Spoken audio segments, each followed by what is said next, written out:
Okay. Hello, everybody. I am Lisa Purius. I am the Executive Director of the Indiana Veterinary Medical Association.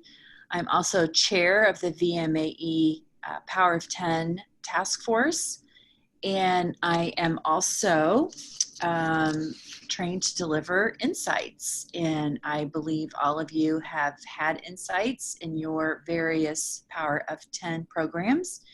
And so I'm happy to partner and introduce Dr. Heidi Hulon from Elanco. And I will turn it over to Dr. Hulon to introduce herself. Hey, Lisa, thanks so much. And welcome, everybody. Thanks for joining Lisa and I. We are very excited to create, hopefully, a library of presentations that, being a part of Power of 10, you can use as a resource for yourself. We didn't want Power of 10 to just be a one and done thing. We want it to be the start of a whole, program, a whole series of presentations and learning opportunities that set you on the path for your development. So thanks for joining us. As Lisa says, I work for Elanco, and I probably have met many of you in the past 3 or so years that I've had the privilege of delivering insights to the Power of 10. And I can truly say I love doing this. This has been such a rewarding part of my job, and I have learned so much, not just from insights and being a practitioner, but I've learned so much from all of you. And I thank you for your sharing, your willingness to engage, your openness with each other. And remember, this we want this to be for all Power 10, so this could be everybody across the country. And Lisa and I were excited about opening that up. And it's veterinary medicine. Sometimes you feel like you're an island, and really we are our own very small country. It's a very small world, and we all have to, deal with the same, problems. We also share the same joys with the practice. And this is where this idea of having these multiple presentations came from, was to tackle probably some of the most common issues or requests for, hey, I need help with this. So with that, I'm going to turn it back to Lisa, and we'll get started here. Yeah, to piggyback on what you said, Dr. Hulon, what we're going to dig into today is really a good review of the color preferences. We cover it, of course, in the delivery, but it's really helpful when you can go back and enforce it and review it and continue to learn how to use the skill sets that are available within Insights, so that you understand yourself, and then you know how to communicate with others. And as you and I have talked about, that also includes clients, it includes staff, and it includes people in your personal life, spouse, partner, friends, family, whatever the case may be. And that's the beauty of it. And there's so much content, there's so much richness to it that we could go on and on for days delivering different kinds of presentations. So we're happy to deliver this to you. And if I can get the slide deck rolling here. There we go. We, I think, have asked you ahead of time, and your executive director, if they're facilitating some kind of meeting, or if you're kind of doing this on your own, you want to make sure you have your own profile from your session, your journal, and your blocks. And I had my blocks in here. I moved them to the other room. But you might speak to Dr. Hulon how you've used them at Elanco, because all the employees of Elanco go through Insights, right?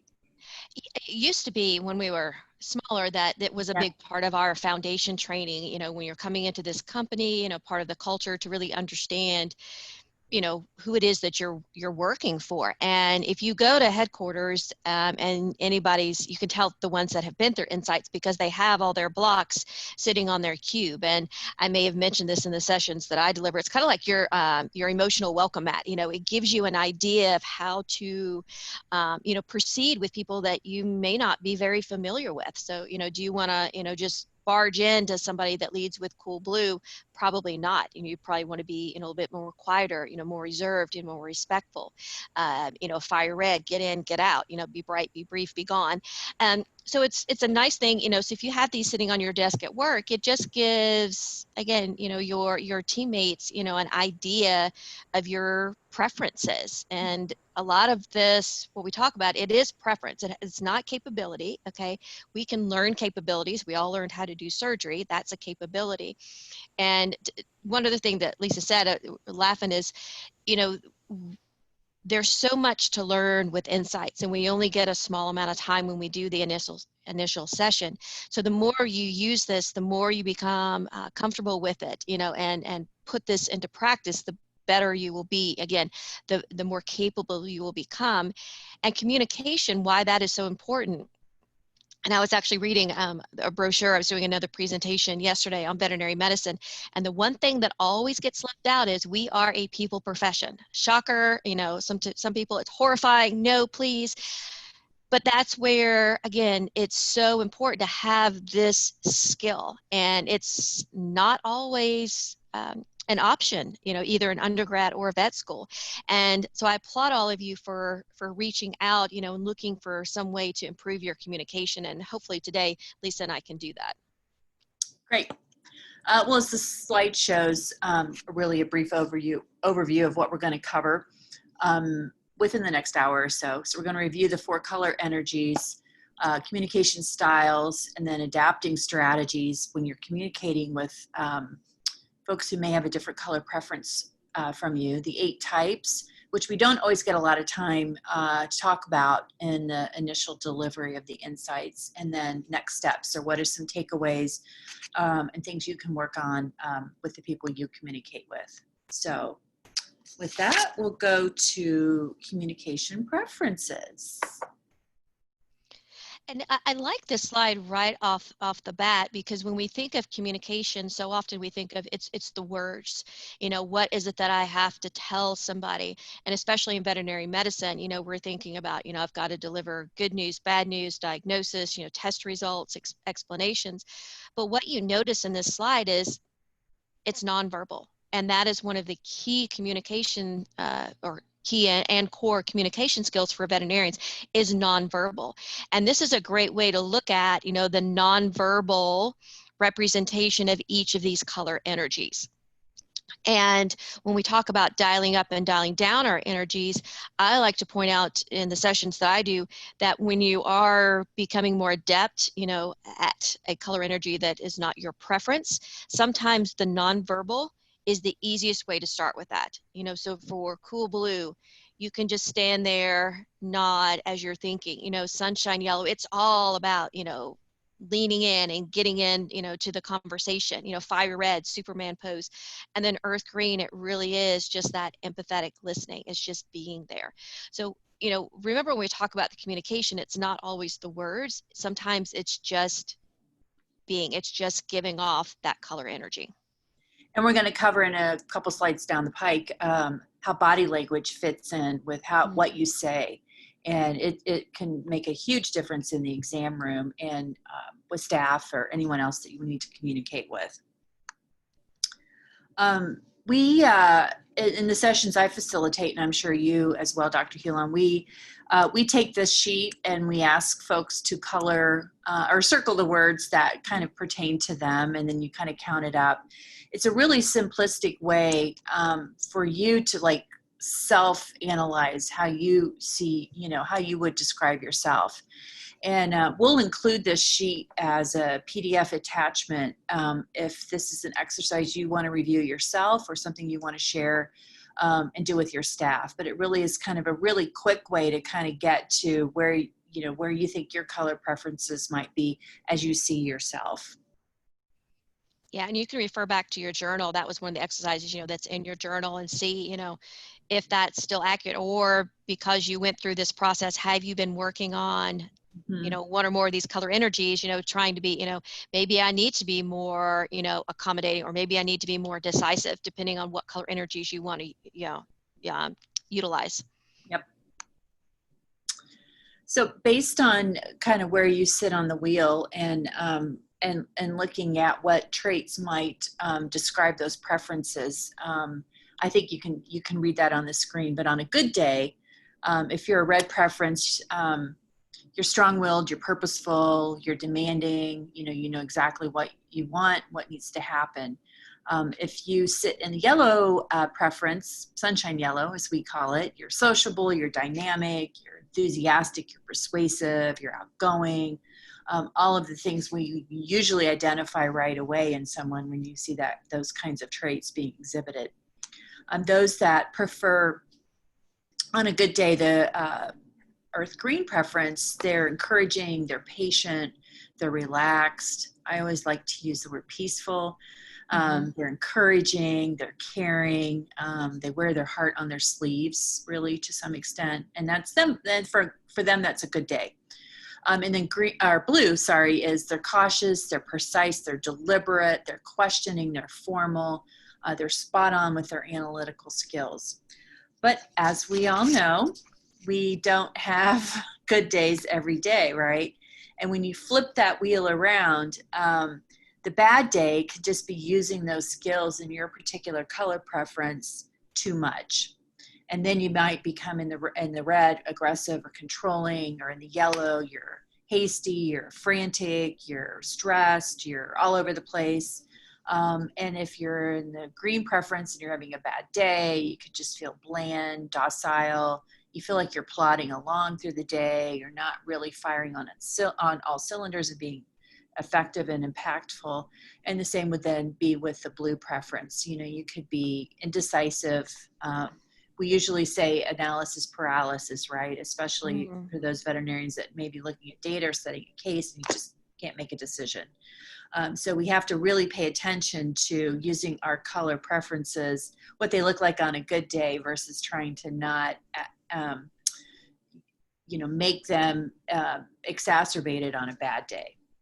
Yeah, and I'll add to that because that's two great points. One is, our strengths. So these are characteristics that we notice. You may have picked that in that previous exercise that we did.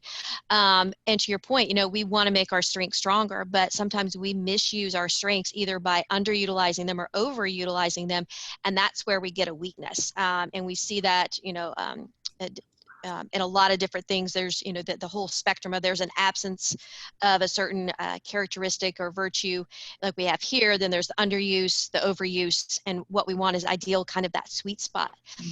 The other point where this comes in to where it can look like a bad day, but it truly isn't, is this idea of opposites. So we have cool blue and sunshine yellow, we have fire red, we have earth green.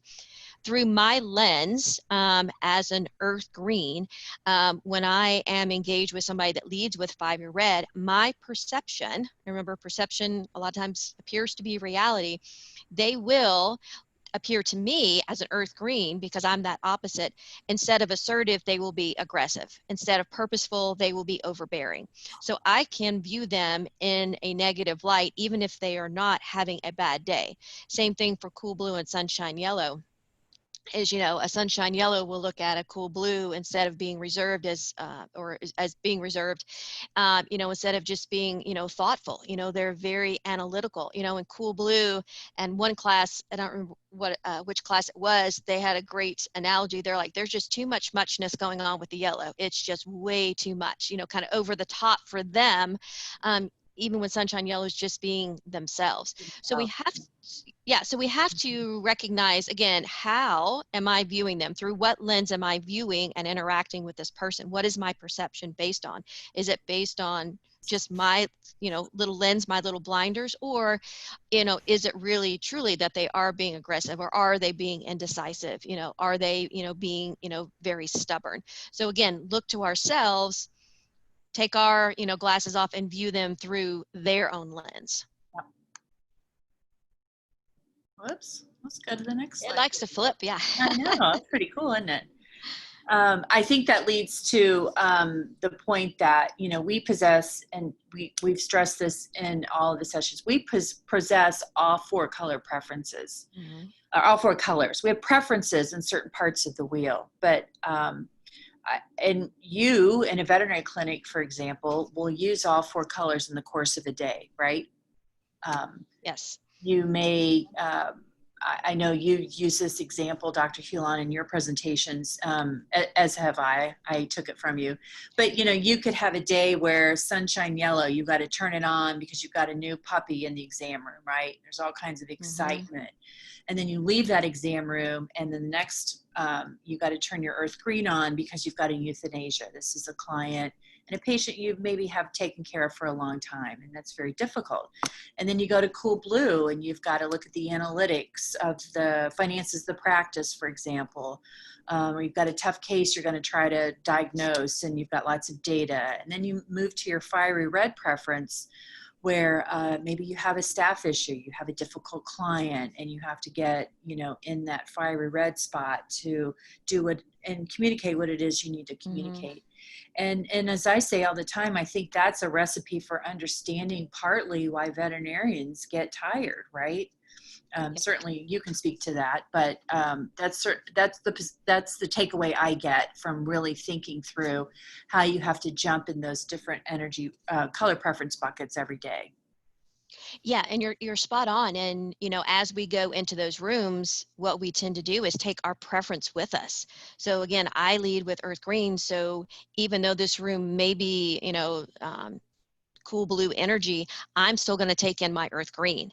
And, I'm going to go in this fiery red, and I'm still going to take in my earth green, which is going to be overwhelming, just because it's my preference. And I may or may not feel capable enough of utilizing those other energies, or not realizing I need to. And that, to your point, is where I really see the correlation between empathetic exhaustion, and earth green leads with high energy, uh, or with high empathy, that's where we see these issues in veterinary medicine, is because we tend to stay in our own little preference and not develop the capabilities of these other energies when we go into that room. So if we're matching energies, we're not so much having to dial up or dial down, which can lead to, like you said, that just overall, just that exhaustion that I hear from everybody that goes through these sessions. I'm exhausted at the end of the day. And when you ask why, some of them can't even articulate the why. Yep. So yeah, we have these resources within us. You are your greatest resource. So realize that you can do this. Okay. It's not that, you're born with it or you're not. It's in there.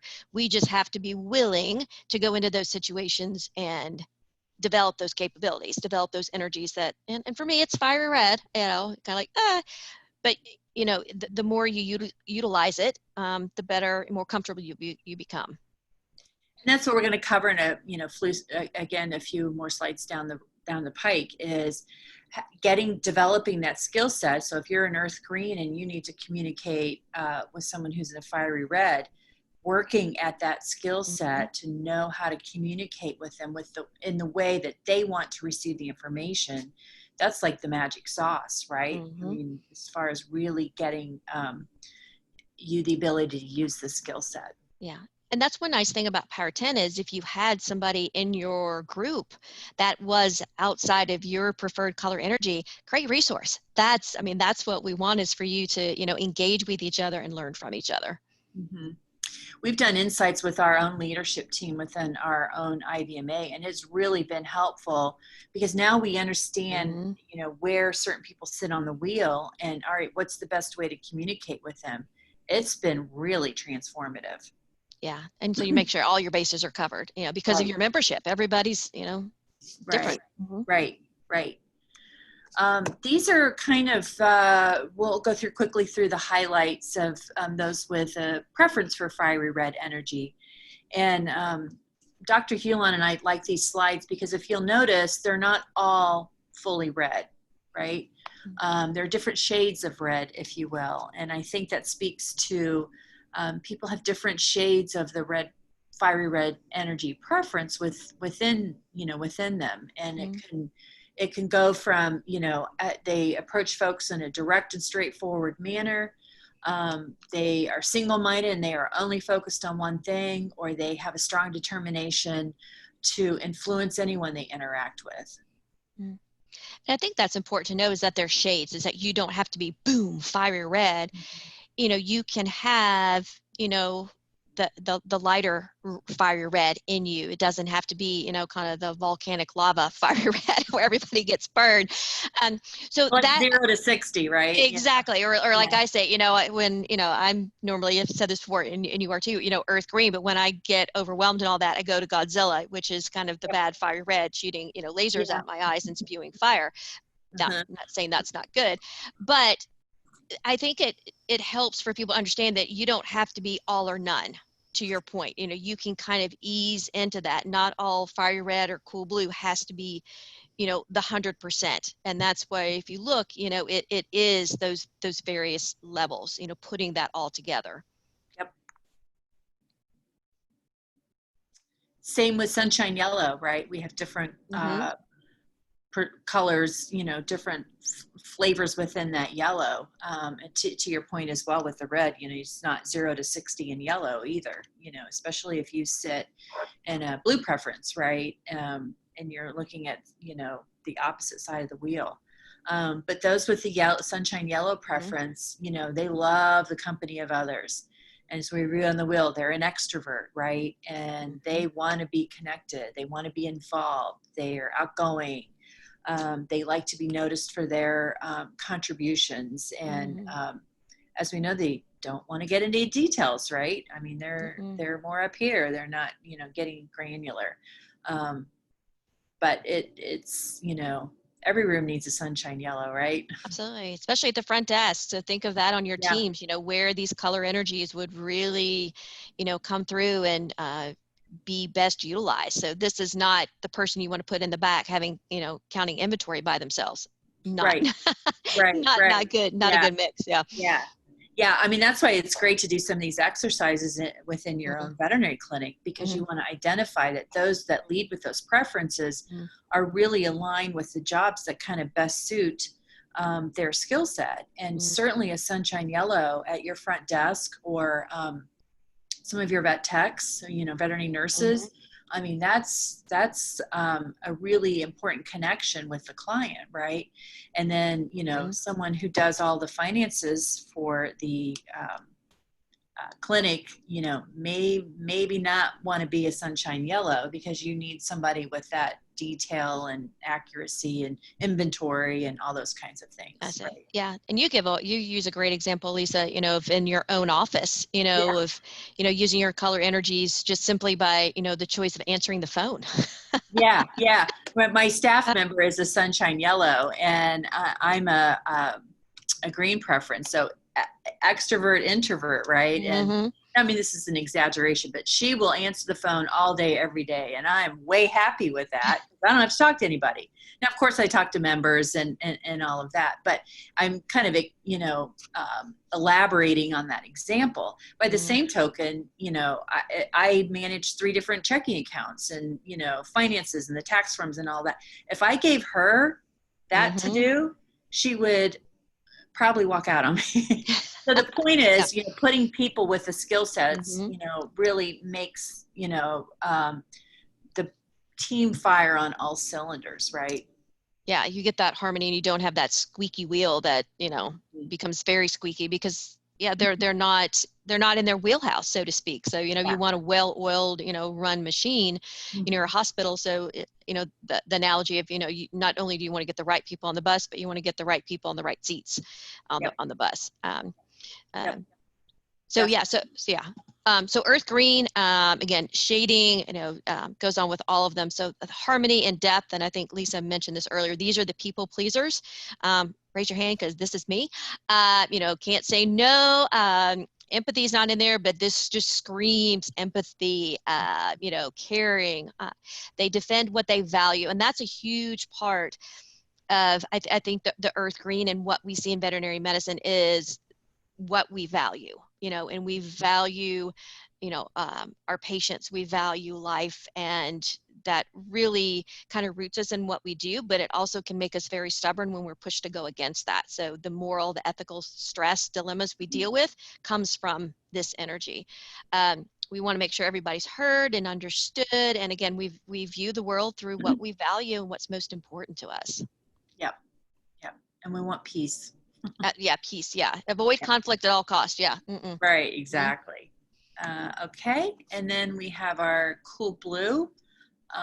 We've also, and you've found, you've delivered insights to a lot of veterinarians, and a lot of veterinarians sit probably in the cool blue or the earth green energies, right? I don't know if that's based on how they're selected for veterinary school, but it's also a skill set you need, right? To Yes. go through the rigors of, 4 years of veterinary college. And that, goes to being accurate and attention to detail, and, the science of it really does align with the cool blue energy as well in your profession. Yeah. And essentially, because I went through yesterday, and I think it's 593 veterinarians that I've delivered this to, and green was the most dominant color energy, followed by blue, and then red, and yellow, and then very little red. But it was very much, you could see where, the color energies, how that gets represented, and why we see what we see in the profession. I think the earth green is an intrinsic calling. We want to go into that profession for the caring and that. And then the blue is the selection process. Again, how, grades and that. And again, I was reading the brochure from that, and the science and the training. So it makes sense that very much, and interesting, those are both on the introvert spectrum, that's what we see overwhelmingly. I know when I do these presentations, there is a lot of green, earth green, and there is a lot of cool blue, either as the primary or secondary preferred energy. Yep. And I think we kind of alluded to this, but when you divide the wheel, blue, green, the left side are introverts, right? Usually their preference is to be introverted, and the preference on the right is extroversion, and then the top half of the wheel is thinking, and the bottom half of the wheel is feeling. And so you can see when we talked about opposites, why the opposites tend to view each other in maybe that bad day connotation, because again, our preferences truly are opposites. So, that earth green, that introverted feeler is looking at a very extroverted thinker. It's like, well, those are not my preferences. Capabilities, yes. Preferences, no. But it does go into, again, the introverted, and the extroverted. And remember that there's shadings of that too. It's not that you either are all introverted or all extrovert. We all throughout the day have to exert some type of socialization with others. So think about the shading of, each of these 4 color energies. It goes along again with that introvert, extrovert, and I think somewhat with thinking and feeling. And just think about how in the day, when you're talking to somebody, you're like, I think, I know. You're probably more of a head person rather than I feel, I believe. You're probably more of a heart person. And when we did some of this work with our own board, I'd indicated that I was an introvert, and I had board members after the meeting go, "Oh, no, you're not. You're an extrovert." And I'm like, well, I have to draw on that extroversion, right, in the course of my job every day, but that is not where I prefer to sit. Yeah. So that takes more energy, right, to push the extroverted part of each of us, if that's, what you have to do. Yeah. And then where you go to re-energize, you can, I say you can attain to that introversion or that extra, whatever it is you need, but to maintain that is a totally different thing, and the length of time you have to maintain that. So to your point, I truly am an introvert too, but I can be an extrovert when I need to be. But then I have to go back and say, okay, plug in my charger and say, okay, I gave it out, I put it out there. Now I need to, do something to recharge myself. Yeah. And, when we cover in the sessions, like those of us that are introverts, so, I'll go deliver a session, and then I may drive in the car for 2 hours home with no radio on. That's like my recharge time, right? Yeah. I need to be by myself. And those with the extroversion, they need to be with people. That's how they recharge their battery. That's how they get energy. That's how they feed their own need to stay connected and be involved. And, we have to respect each of that. That's the beauty of, what makes the world go round, right? Absolutely. Or is that skill set.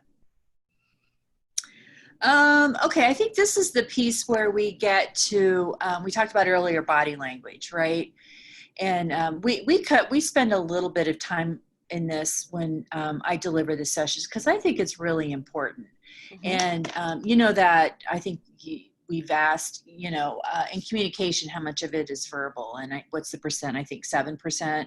Yeah. I think 93% is nonverbal, Nonverbal. right? It's basically the body language. And I think this slide really captures well how body language can be impacted in the color preference, right? Like Dr. Hewlin said, the fiery red might be the pose, right? You know, this is my stand pose, and how does that perceived, right, when someone else may be coming in the room?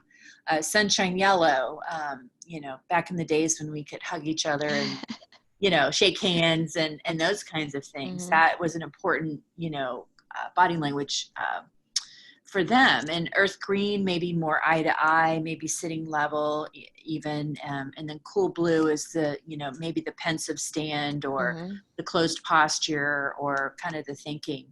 And you and I had talked, you know, how you translate that to the exam room. And when you're communicating different pieces of information with a client, you know, about your patient really says a lot about how you're connecting with the client. I'll use the non veterinary medicine example. You know, I raised two sons, and in high school they were 6'1", and I am not 6'1". And when you needed to have when I needed to have a conversation with them, was I going to stand and look up at them and tell them, you know, whatever it is I thought they needed to know?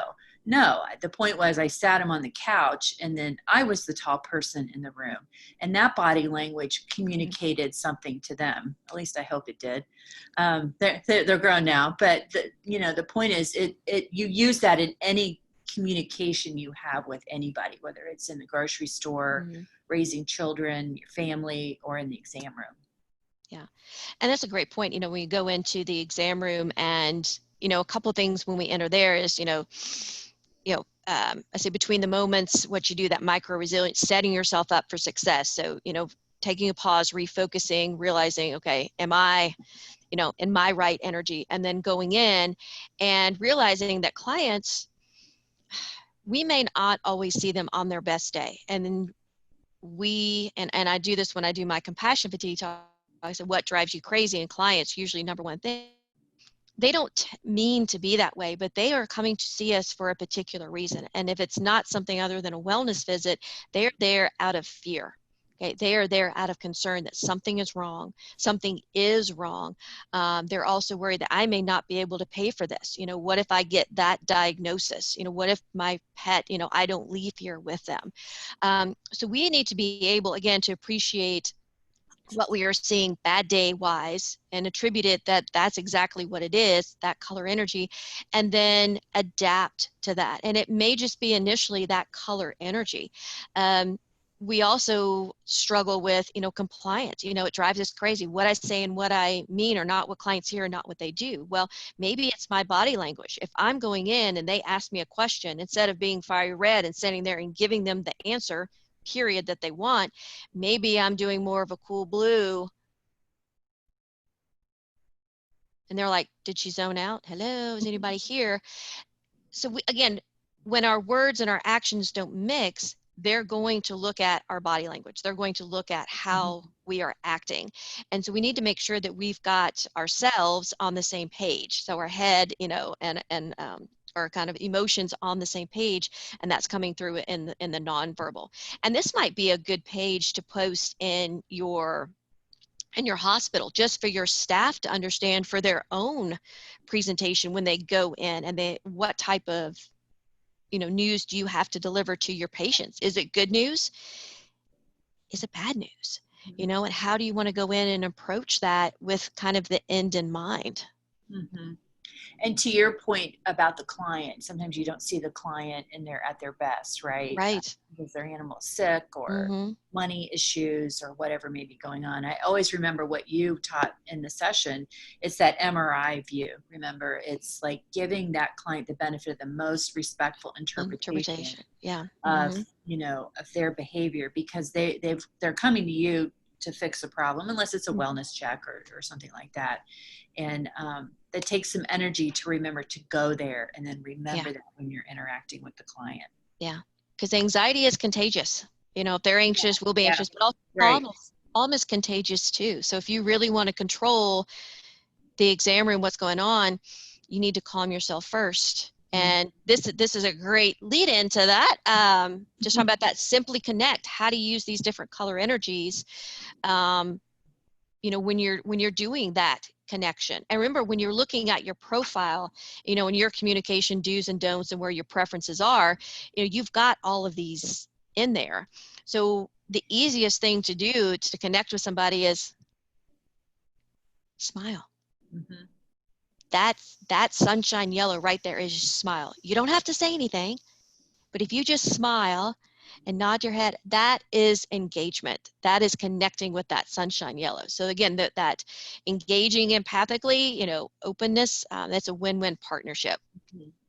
Yep. And taking a deep breath. I always have to Yes. tell myself to take a deep breath. Mm-hmm. And like you said, then that leads to connecting with the earth green. So you're going to listen to the client, for example, right? You've entered the exam room, and the client has a story to tell you about their animal. And always the quick review, remember, open-ended questions, empathetic, being empathetic, chunk the information, repeat. That helps the person understand that you've listened to them, right? Mm-hmm. And that you've processed what they've told you, about caring for their pet. And then communicating that, really connects to, I like how you did this slide, because it really connects to the fiery red. Because now you're going to tell them something, right, Dr. Mm-hmm. Hulan, based on what you have learned from the client, or test results, or blood work, or whatever the case may be. Now you're, all right, I've got to tell you something. So how am I standing, or how am I sitting? What's the body language? Then over to the cool blue, it's like, okay, I've digested the information, the data, the science part that you're so well trained at, and then you can communicate with them on, what are the treatment options and where you go from there. Yeah. And it might sound a little patchy right here, as we say it, but really, I mean, it kind of should flow, as you were talking, Lisa, it should flow naturally, that again, we have that engagement, and it doesn't have to take long. Think about, we say, fear free, just come in, hi, I'm Dr. Hulan, how are you? Just get a feel for what's going on, in the room, lead with that earth green, listen, this is your time to pause. You don't have to say anything. That's the easy part, is I don't have to say anything. This is the time to let them have the floor. And then it may seem weird to go from green to red, but this is where you are going to help them. You're going to offer that help in the form of, let me tell you what's going on, or ask those questions, and then the cool blue energy. So, some may be going, I don't know if I can go from there to there, but you do this all the time. Yeah. Anyway. Unconsciously, really, in a lot Right. of ways, Mm-hmm. right? We talk about that when we go up and down the ladder of perception. Yeah. You get from this rung to that rung in what, second and a half, some days, half a second. Yeah. I think the same thing applies here. So learning those and working at those different color skill sets really allows you to navigate it really, really well. Yeah. And maybe stop from missing something for when they go back in and they're like, oh yeah, by the way, they missed a whole reason. You're like, how did I miss that? What's going on? Because, we skipped one of those steps because we already saw the end in mind. Yeah. Mm-hmm. Yeah. Yeah. This is a good review of communication styles, right? So if I'm communicating with someone who I think leads with a cool blue preference, this would be really good takeaways, right, on how I'm going to have an effective interaction with that person, right? I'm going to offer detail. They like it in writing. They want to come back to you after the meeting for further clarification, because they really want to get it right. And I think if you understand that as a yellow, a green, or a red, it's going to be a more impactful interaction. Mm-hmm. I think a lot of veterinarians with medical records and things, this is a very important one, because if it's not this way, then to us, it's just like everything, it's chaos ensues, and, it inhibits our moving forward. So just, having the team to understand, if you have somebody that leads with cool blue, or if it's one of their preferences, this is key, I think, just to understand how they prefer this, because they tend to process. So there's long pauses and time in between, and you might think they're not listening, they didn't care, they blew it off. Nope. We need the time to process that. So that's why I want it in writing, so I can go back and reread it, refer back to that, make sure I have the information moving forward. So which leads to this. Yeah. Definitely being well prepared and thorough, I think, is Absolutely. the key. If you're going to communicate with someone with a blue preference, you can't go in and just, be all over or not have, put your thoughts, in an organized fashion. And then, there's a couple things you don't want to do, is don't, change the routine. Don't, not honor important issues to them. Sometimes they don't like to be hugged, Personal space, yeah. Personal, they're digging the 6 foot, there you go. It's not for everybody, but some people that's, that's not their thing. And that doesn't mean, they don't care, they don't have empathy or anything like that. It's just their, their preference. Yeah. And then Earth Green, and a little bit the introversion coming through, they also like a slow pace with time to reflect on issues. Now, it's not so much the data, but it's more the human aspect of the issues. Let me take time to think about how this is going to impact, whoever is involved. They prefer a written word. I think that might go back to the introvert. They want to digest it, understand it. They do listen and general concern, because they do have that empathetic, that connection with people. It's triggering, the oxytocin and that compassion and all that's getting going. And again, due to their quiet introverted approach, sometimes they're like, oh, they're off, they're quiet, they're not really actively involved. Sometimes they're thought of being as pushovers, and they might just get looked over. Or they don't care. Yeah, because I don't want to interrupt anybody. I'm truly listening and taking in, and I value everything. And if you put me on the spot, ooh, I want to make sure that my decision doesn't negatively impact somebody else. Yeah. And the do's and don'ts then related to the green preferences: be patient, work at their pace sometimes. And ask their opinion, and give them time to answer. And that it's not because they don't have an answer. Is those in the green preference need time to process, right? So that might be, I'll get back to you tomorrow with an answer, or give me 10 minutes, or whatever the case may be. But as a green preference, don't take advantage of our good nature. We don't like to be pushed around, and we don't like to always make quick decisions. And last minute surprises kind of upset the apple cart sometimes too. True. And then there are sunshine yellow friends, and they communicate with enthusiasm and excitement. I like this. They prefer pictures to texting. Emojis. Yeah, right. Emojis, lots of them. Exclamation points. Yeah. Yeah, they're going to finish the sentence for you, because they have so much that they want to be involved with, and sometimes they can appear impatient. It's just because they're so excited and there's lots of enthusiasm. They speak and then listen. We know people like that, right? Who talk, and I'm like, oh, all right, maybe I just answer that question for myself. They were thinking out loud instead of thinking in here, right? Yeah, and that extrovert, they speak to think. It's like, I need to just put it out there, and I'll figure it out later. And then we'll digest it, right? Yeah, and then introvert is, I'm going to think before I speak. Yeah, so there's, the processing is very different between the two. Yep. And the do's and don'ts here, friendly and sociable, be open and flexible when you're communicating with someone with a yellow preference. But the don'ts, these are real simple, and these are real black and white usually.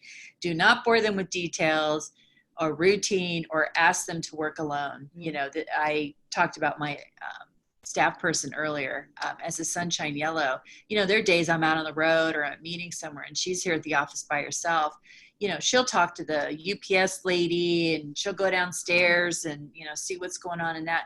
You know, she just has to be around people. And that's a beautiful thing to have, you know, on your team because they really bring a great energy. Yeah. And then, do you want me to do fiery red? Yeah. I'm gonna dial it up. I'm gonna dial it up. Dial it up, sister. Again, the extrovert, they prefer that fast pace. So they're gonna, you know, it's like boom, boom, done. I mean, they are out. And I always love when you read the blocks, you know, fiery red is be bright, be brief, be gone. And I always add bye-bye, because it's like, don't waste my time. I've got, you know, I'm juggling a million things. I need to make sure everything happens. So they like that fast pace. So they don't need or want you to lead in with, so how was your weekend? What's going on? They're like, no, just tell me yes, no. We need to do, you know, go through that process again. What happens? So they express themselves, again, their ideas with confidence and vigor. They like written documents to be brief and concise. And they typically are not good listeners because they've already decided what's going to happen. They may have already decided, you know, it's already done, moved on to the next thing. So they could be dismissive of others' inputs. Just because, again, they're very driven to get things happen. So for them, again, be direct to the point, focus on results and objectives, be bright, be brief, be gone. And these are the ones when we do the email, I always laugh because I had a manager and I was actually going through one of these insights training, and I got an email that was almost like that, where everything was in the header in capital letters with an exclamation point. And you know, I'm like, what? I don't understand these emails. And I'm like, oh, now it makes sense. Yeah. And with fire red, because when we are engaged with somebody, we're like, wow, that didn't go, you know, like I thought. What did I do? Maybe it's what you didn't do that had more of effect than what you did do. So with fire red, for example, don't hesitate, don't waffle. As I always say, there's no crying in baseball. There's no crying with a fiery red. Don't focus on your feelings, or don't try to take over. Even if you are another fire red, I mean, you know, just let them have their moment, you know. Remember those different shades of those colors, right? You know, it really can apply here for sure. Yep. You mentioned the emails. You can gain a lot of color preferences by reading people's emails, text messages, you know, cards and letters, if people still mail those, but mostly emails. And I think that kind of pertains to communicating your message here as well. You know, the written word as well as the verbal word. It's kind of a good summary of really putting body language together and your color preference and what the words you say, right? You know, whether you're going to be very concise about what you're going to say, because the cool blues, you know, be very clear. Earth green, you know, match your words with your tone and your body. That's that sitting down position, if you will. Kind of want that eye contact. Sunshine yellow, you know, they need a chance to speak, right? In the interaction, and they need a chance to connect. And then of course the fiery reds, you know, you have to give them a chance to lead the conversation, because that's what's comfortable to them. And that's what works for them. So honoring that, respecting that in the course of the communication is really important. Yeah. And I like this because it gives you kind of the do's and the or dialing up.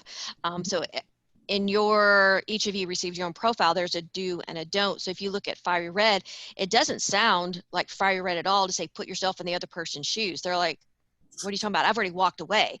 But that is a way for you as a fire red to think about someone else. When you're communicating your message, you want it to be received. So communication is a two-way street. There's the giver and the receiver.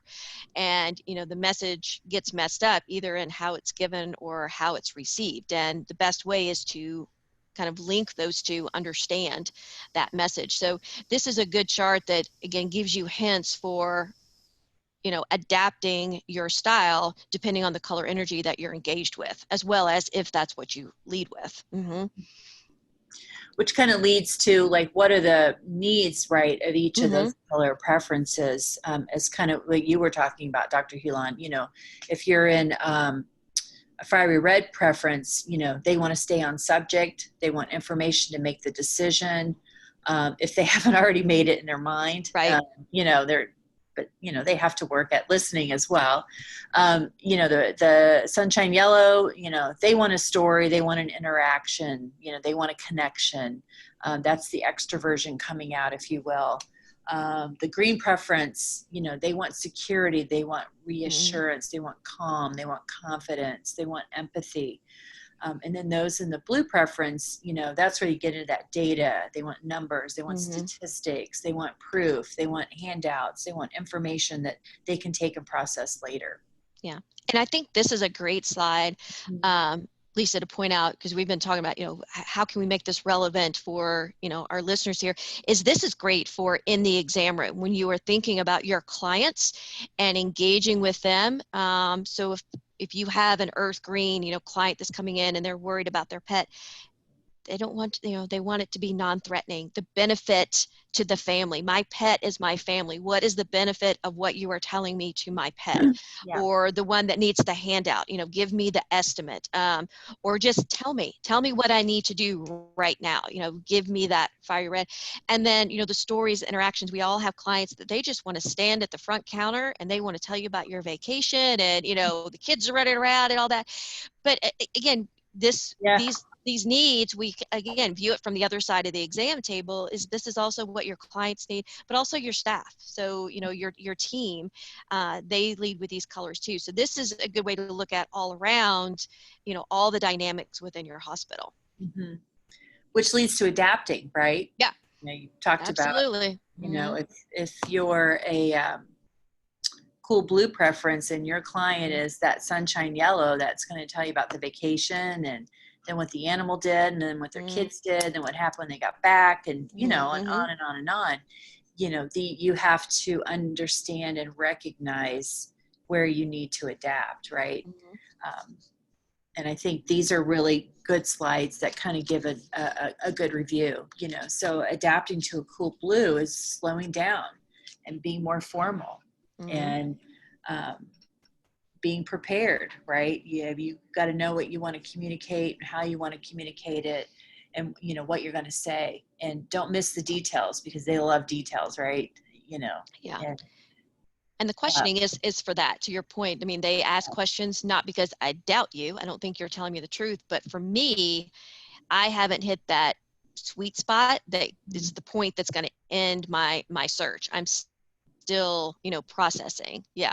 And this is, and I'll just use the adapting from something you said, this is when you go in there and you're trying to adapt, maybe this is where you recognize the team approach of going in and saying, okay, I'm a cool blue, who would complement me?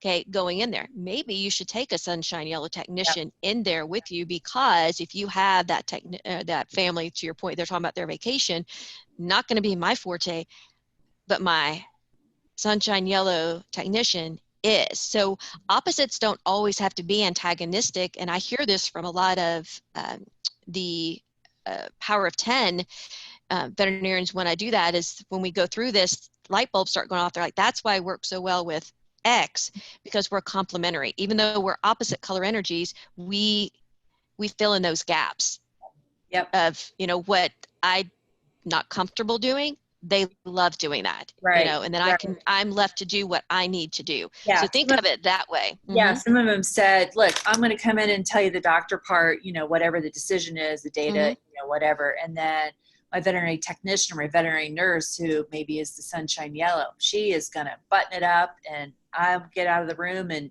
on to the next thing that I'm good at. And now she's using that skill set for what she's good at, right? Absolutely. And interacting with that client. And it does become a really great, team approach. Yeah. For sure. And the same could be for earth green and the fire red, that combination too. Yeah. Yep. And, you can definitely, see the approaches, talk more slowly, be more open. Same with sunshine yellow, as far as, be sociable, even if it hurts. I love that, because if that's, sometimes you just want to get in and do the work. Well, sunshine yellow wants to know, well, how was your weekend? And what did you do? And, how are the kids? And, anything related to that. And, they need that connection. And it's an important part of the, communication, right? Absolutely. Yeah.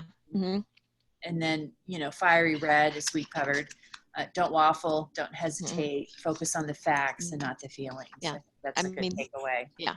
And those appointments really should just be in and out. That's just the straightforward, boom, here's what you need, see you later, Be done. brief, Yeah. be bright, be gone, right? Yeah. Uh-huh. Okay. And then the next part of communication is listening, right? And that's, you know, something we always have to work at. Yeah. And I was the old, I don't know, proverb, you know, it's why we have 2 ears and one mouth. So we should, you know, listen twice as much as we talk. Yeah.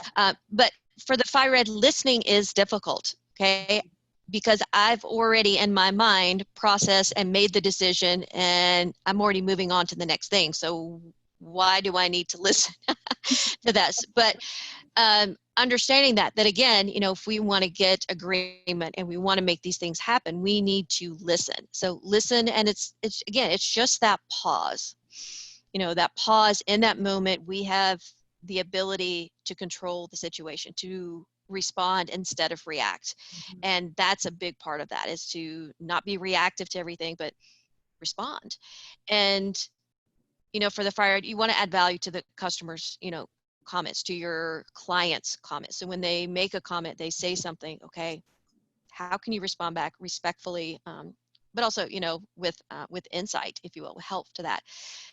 So with Earth Green, it's that listening for impatience, because again, we're going to be slower.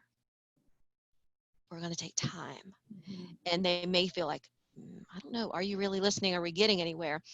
Focus on the other's values, and again, listen for requests for conclusions, because we'll sit there all day, and you know, with that empathy, it's like it'll just ooze out, and I don't want to tell you that we're done because I don't want to hurt your feelings. But again, the listening part is, I'm listening for ways that I can help you, and maybe that is moving on, moving forward, ending this conversation and getting to the next step. Yep. For Cool Blue, again, I have all this knowledge. You came to see me, so you know, sit back and enjoy the ride, because I'm going to now just, you know, verbal, you know, have kind of, if you will, verbal diarrhea all over you on, you know, the chapter and enters on diarrhea. So, you know, 120 pages. Clients don't need that. So we need to listen for the key needs, so the specifics of what's going on, and ask them whether they need details. Maybe we've already been thorough. Perhaps they've been through this before, and we don't need to um, you know, weigh them down by telling them something they already know. So again, blue is just, you know, precise. Doesn't have to be long-winded to be precise. And then sunshine yellow. So listen, or thy tongue will keep thee down. Again, it's the one, it's like, I need to put it out there before I can even engage, before I can even process what was said. There's no filter. But use that feeling aspect to concentrate on the other's needs. And again, it's a give and a take. It's the 50-50. So you know, I love tennis. I'm a big tennis player. I can't keep the ball in my court all the time.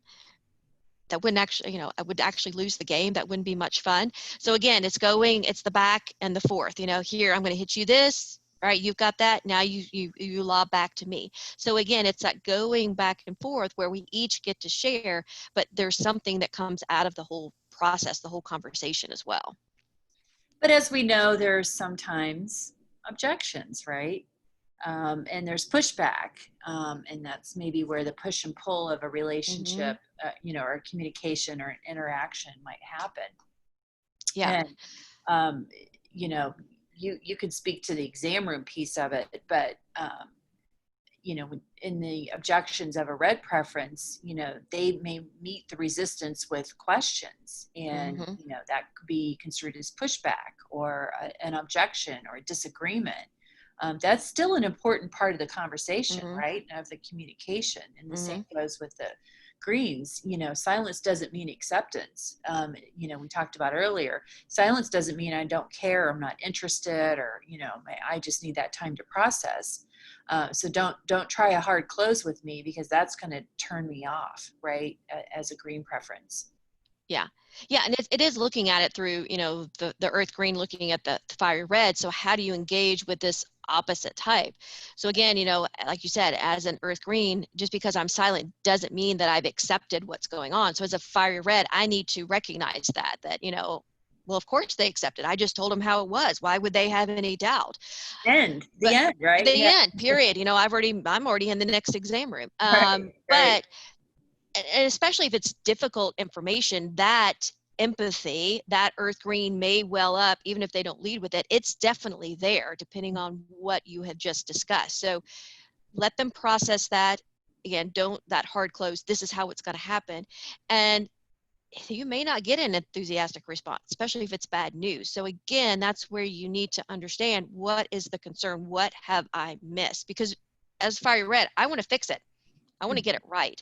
So we need to understand that. And same thing with the cool blue and the sunshine yellow. So with cool blue, looking at that sunshine yellow, you know, I need to ask those searching questions and how the solution will help them.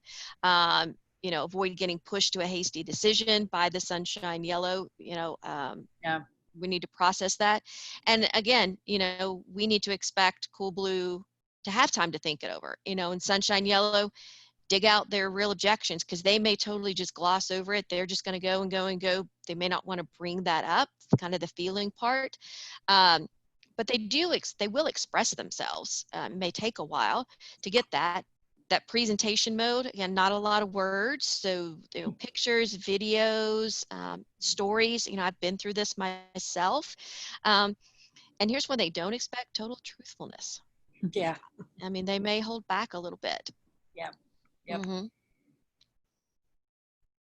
And then kind of closing that interaction, right? Whether it's we're using the exam room as the Mm-hmm. example, but you know, making sure that you know you've met their concerns and objectives, and summarizing the benefits, and making sure you've agreed on a plan. You know, whether it's a treatment plan, the financial piece of it, you know, what the outcomes might potentially be, you know, in the course of the treatment. Yeah. You know, it's they'll say yes or no, right? There's kind of no in between. And then the same goes with the earth green, you know, working on it together and carefully. And I always use the word peacefully, you know, summarizing and covering, make sure that they're happy with what, you know, how the interaction went, what you covered, right? Yeah. Notice with earth green, it's like, you know, happy, values, you know, careful. And then with red, it's like, you know, Have we covered objectives, everything? summarize, you know, That, commitment, you know, boom, you know, it's just but it's, again, it's thinking, it's the feeling yeah, with both of those. yeah, yeah, Opposites. yeah, yep. And then the same with, you know, the cool blue and the yellow preference, you know, that is summarizing and getting down to the specifics of the responsibilities, and maybe getting a yes or no answer to some things, versus, you know, the sunshine yellow. They want to make sure all the feelings have been covered, right? And that we've, you know, met everything in this interaction that I and my feelings and ideas want to cover. And they do want a firm yes, or they'll continue to push back or object with something. Yeah, and I love that. So cool blue is a conditional, you know, perhaps, or it's a logical no, you know, like, you know, you think about Mr. Yeah. Spock, no, you know, or you dial through red. But I love sunshine yellow too. It says affirm it, yes, we can do this, or well, you know, maybe we could do it. Yeah. Yeah. So again, even the response right there can lead you into maybe what, you know, who you're interacting with and what else you may need to dive into. Yeah. Yep. Let's see. Yep. Fun things are coming up there. Do you want to cover the G5 model? Yeah. So we did this in the initial workshop, and it was, you know, how to achieve your goals by using each of these color energies. This is a version of that called the G5, and it really is, again, using all those color energies kind of in the way we used them with that Simply Connect.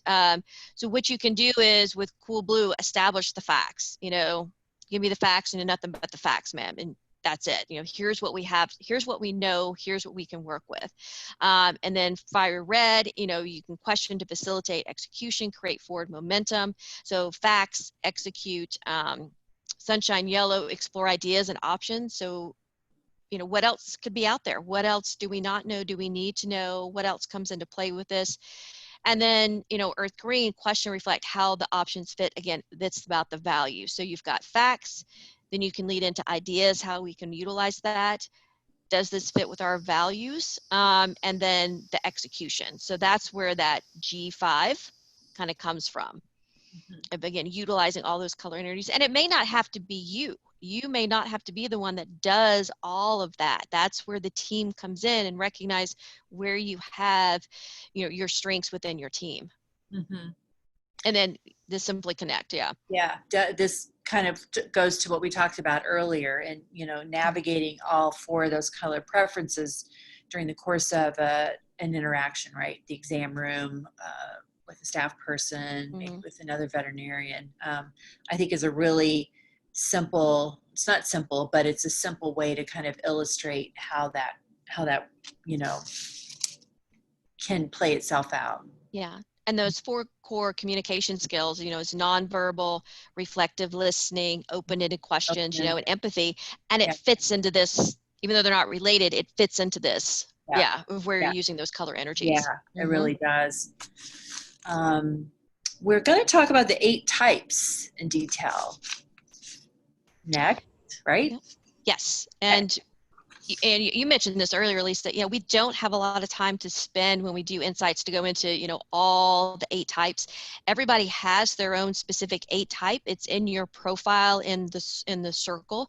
But these are, the 8 types. So remember, there's the 4 what we call rational types that lead with the 4, if you will, true colors. So that would be the director, the inspirer, the supporter, and the observer.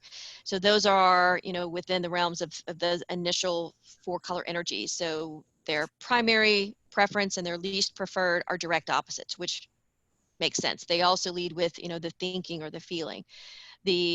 And Lisa both we laugh. We're like, don't really like that they call them irrational, because it doesn't mean you're irrational. But these are I prefer more like the blended types, because that would be reformer, motivator, the helper, and the coordinator. So their most preferred and least preferred are not direct opposites. And they also lead more with the, we call with the perception preferences. So either they lead with sensation or they lead with intuition.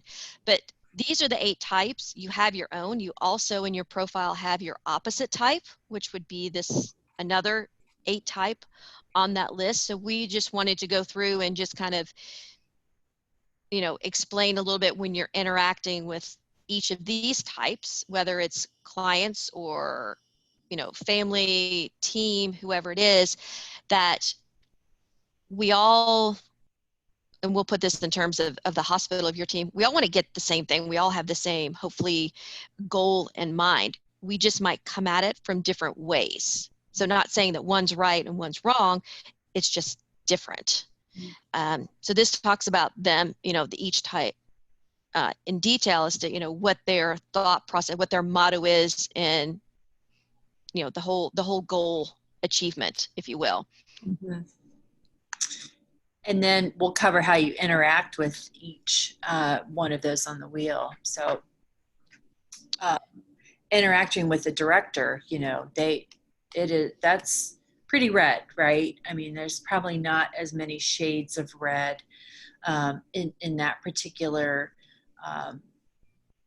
interaction with someone. I mean, they're very strong, they're formal, they know what they want, it's fast paced, they're less accepting and supportive and warm. Not that they aren't or can't possess it or do that, it's just that's not where they're as comfortable sitting, right? Yeah. And I think this, and from what I hear, I think this is one of the more, if not the most difficult type, because they are just, boom. It's almost like they are very much, it is the extroverted thinker. There's not a lot. I mean, they're very just kind of blunt and just in your face. Yeah. Yeah. And then the motivator sits, in between. So that I like how they do the color orange really for this one, because it's, part of the red and part of the yellow, part of the wheel, right? That you could sit in that area. And, they're purposeful, they're persuasive, they're active, they're fast paced, but they're also not quite like the director, right? They're a bit more relaxed and easygoing. Mm-hmm. Yeah, and their theme is get it going, so just think of, that exuberant, let's go. Yeah. Mm-hmm. But and that extroversion, Yeah. clearly. Mm-hmm. Mm-hmm. Do Let me this. do it. Yeah. Yep. So inspire, so that's staying in that yellow context, that sunshine yellow. So theirs is do it together, very much that that feeling, the relationship aspect of that. So they're going to be more interactive and competitive. They're very fast-paced, demonstrative. So we talk about jazz hands, passionate, about what it is that they do. And they're going to be, less slow-paced, less deliberate, maybe some less self-control going on there. Definitely not a lot of formality with the inspirer. Mm-hmm. Yeah, and then the helper, again, it's that blending of the earth green and the sunshine yellow to get that, green yellow green color. And so they are, what you'll see with them is, for them it's about getting agreement. So they're going to be more responsive, more inventive, trusting, more descriptive, and emotional, again, really at the center of the feeling part of the wheel. They're also going to be a little less disciplined, less independent, less formal and logical. And I'll jump in, I'll just do this one because I want to add that this is the most common type that I see when I do insights. Overwhelmingly, and I'm trying to remember the numbers, this was almost 29% of that almost 600 veterinarians that I've done. 29% were the supporter type. And the next closest was, I think, 18%. And that was, I'm trying to remember, I think it was the observer. And then the coordinator, which makes sense. Yeah. With what we see. Yeah, on that side of the wheel, yes, right? What we very much. Yeah. Mm-hmm. Mm-hmm. So if we look at the supporter and why that is, why do we, as a supporter, and that's my type, why do we go into veterinary medicine, but then why are we affected by veterinary medicine the way we are? Because we are more caring. We are encouraging and accepting, and we're unassuming and warm. And again, that empathy, we just lay it out there, and we tend to not take care of ourselves. So again, we're less fast-paced. We might be less certain because we are trusting. We're not going to be as strong as some of the other types as well. So that's just one thing to think about, is that supporter type. That's a key, I think, acknowledgement within our profession, is that's kind of who we are. And again, that's our strength. Okay, that's my superpower, but it also can be our kryptonite. And the mantra that says is do it discreetly. And that's, now that I'm saying that, I think that's why we've kept our issues under wraps for so long, is shh, don't tell anybody, that there are issues within our profession on the emotional side of things, with depression and suicide. Don't tell anybody that. Yeah. And so we kind of need to get over that. Mm-hmm. Yeah. Yep. And then coordinator, is a combination really of that green-blue, right, on that left side of the wheel. They're relaxed, they're easygoing, they're willing, they're quiet, and they're going to be less purposeful or persuasive or fast-paced. And I think that is also another piece of where a lot of veterinarians sit on this wheel, right? As you had talked about, the supporter, coordinator, observer kind of all connect as we think about a lot of veterinarians are introverts, right? And, this kind of identifies that. And then the observer, which is really in the true blue wheelhouse, they're deliberate, they're self-controlled, they're formal, they're slow-paced. They're not demonstrative or probably spontaneous a lot of times, because that's just counterintuitive to their preference, right? Yeah. And one of the risk factors for empathetic exhaustion or compassion fatigue is perfectionism. Yeah. This is it. So this is why, again, this is another very common type that we see, is you have that empathy, which is a risk factor, again, strong characteristic, but you also have the perfectionist, because we are somewhat trained or led to believe that if we get it wrong, something will die. Well, we can do everything right and things will still go wrong. We Yeah. don't have that much control, but for us, we are trained to get it right. And that's a lot of pressure to deal with. And again, the expectation, talk about clients, they put that on us as well, not just from ourselves, which is huge, but from, clients in the public. Yeah, and I think that feeds into sometimes the imposter syndrome, right? Absolutely. You know, Mm-hmm. veterinarians might think, well, I'm expected to be right in here, and that Mm-hmm. I know exactly what's going to happen, and based on the data and the information, we all experience Mm-hmm. some lack of confidence sometimes, right? Even though Yeah. you're very well trained and you Mm-hmm. do know what you're doing. Yeah. And again, that's the communication, is making sure that we have addressed, we have really dug in and not just assumed what we think we already know and then Mhm. come out bad. I didn't know that at all. I totally missed something. Yes. Yeah, yeah. And then the last one on the wheel is performer. And again, on the top part of the wheel, that's the combination of the blue and the red. And they're disciplined, and they're thoughtful and logical, but they're a bit more independent, and formal. And they're less responsive, trusting, friendly, and supportive. I think that's kind of, they're really looking at, like it says at the top, they're getting it done, right? Mm-hmm. All right. Hey, it's time to wrap up. Can you believe it? And what we had here, whoops, let me back up, sorry. This slide was how to utilize it in your workplace. And, having covered, the communication styles and preferences, a good review of this with your own team to understand, Mm-hmm. like we talked about, are people on your team really aligned with their best color preference? And then talking about the client, right, and their perception of the client's communication, and what that interaction is like, and then using the diversity of those great color energies within your practice really can take your practice to the next level. Yeah. And that is great to, again, under perception. So Mm-hmm. remember, it is a perception. It doesn't mean that it's actually true. And we need to be aware of that. Like I said, the MRI, most respectful interpretation, not just of our clients and our staff, but also of ourselves, because we are our own harsh, worst critics. So, we need to make sure that we are understanding and respecting our own preferences, and realizing, we're good in this area. I still have to work on this. I'm not going to be perfect. But engaging your team, and, as Lisa pointed out, utilize the strengths, work smarter, not harder. And that's not just for technical, but it is for the non-technical aspects of what we do too. And I think the team would really appreciate knowing where they fit in, where am I valued? Where can I make a difference? That I'm not beating my head up against the wall. I'm not in the back trying to lose my mind because I'm by myself. I'd rather be up front, engaged, or, no, stick me in the lab because I only want to talk to machines. But engaging your team in this format, I think can make a world of difference as far as cohesion, but also respect and understanding of people's preferences, how I want to be treated, how I see myself. Yep. Yep.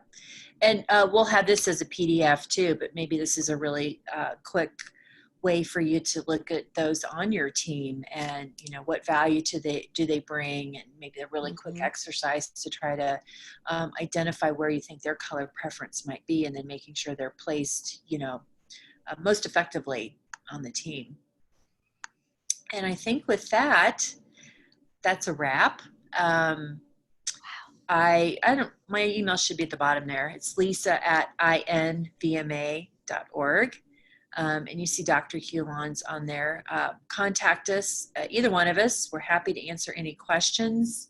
And we really appreciate your time. Yes, thank you. Best of luck. We hope to see you again soon. All right.